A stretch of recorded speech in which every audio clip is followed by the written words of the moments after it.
বহু গলাবাজি আর গায়ের জোর দেখালেও এখন নরম হতে শুরু করেছে ইসরায়েলিদের গলার সুর।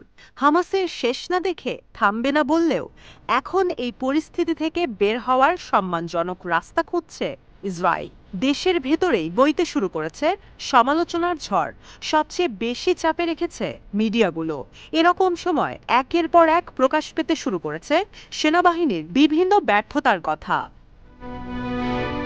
ইসরায়েলি সেনাবাহিনী বৃহস্পতিবার স্বীকার করেছে যে গত বছরের 7 অক্টোবর হামাসের অতর্কিত হামলার সময় গাজা উপত্যকার কাছে বেইলি বসতি রক্ষা করতে ব্যর্থ হয়েছে তারা।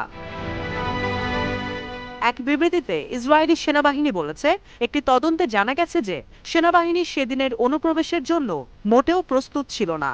সেদিন কিবুতজের ওপর হামলার সময় সেনা, বেসামরিক রেসপন্স বাহিনীর সদস্য এবং পুলিশ সহ 31 জন নিরাপত্তা কর্মী নিহত হয়েছিল। এছাড়া আরও অনেকেই আহত সহ সেই হামলায় 101 জন নিহত এবং 32 জনকে জিম্মি করা হয়। তদন্তে দেখা গেছে যে হামাসের এলিট বাহিনীর প্রায় 100 সদস্য সহ প্রায় 340 জন ফিলিস্তিনি যোদ্ধা অবৈধ বসতিগুলোতে অনুপ্রবেশ করেছিল। হামলার সময় তাদের মধ্যে প্রায় 100 জন নিহত হয়। ইতিহাস বলছে, দীর্ঘকাল ধরেই ফিলিস্তিনকে ইহুদিদের দেশ হিসেবে প্রতিষ্ঠার চেষ্টা অব্যাহত আছে। 2020 সালে বল প্রয়োগের এই ইতিহাস শত বছরে পা দিয়েছে। এছাড়া এই লক্ষ্য নিয়ে কোনো ঐক্যমত্য প্রতিষ্ঠা না পেলেও জায়নবাদীরা প্রকল্পটি বাস্তবায়নে বহু অর্থ করে বিনিয়োগ করেছে। প্রতিনিয়ত ফিলিস্তিনিদের বিরুদ্ধে অভাবনীয় নৃশংসতা ও নিষ্ঠুরতা চালানো হয়েছে। গ্রাম, শহর, গাজার রাস্তাঘাট সবখানেই চলেছে ভয়ঙ্কর রকমের হত্যাকাণ্ড। এখন পর্যন্ত 1 লাখেরও বেশি ফিলিস্তিনি নিহত হয়েছে।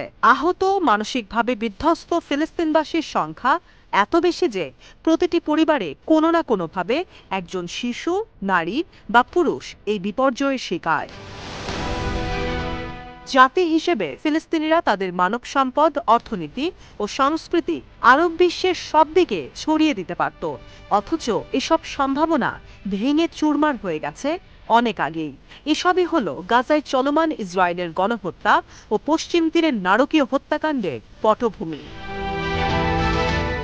নতুন করে গত বছর হামাসের আক্রমণের পর থেকে ইসরায়েল গাজায় 38,000-এরও বেশি ফিলিস্তিনিকে হত্যা করেছে। ইসরায়েলের হামলা বর্তমানে একটি মানবিক বিপর্যয়ের সূত্রপাত করেছে এবং এলাকাটিকে ধ্বংসস্তূপে পরিণত করেছে।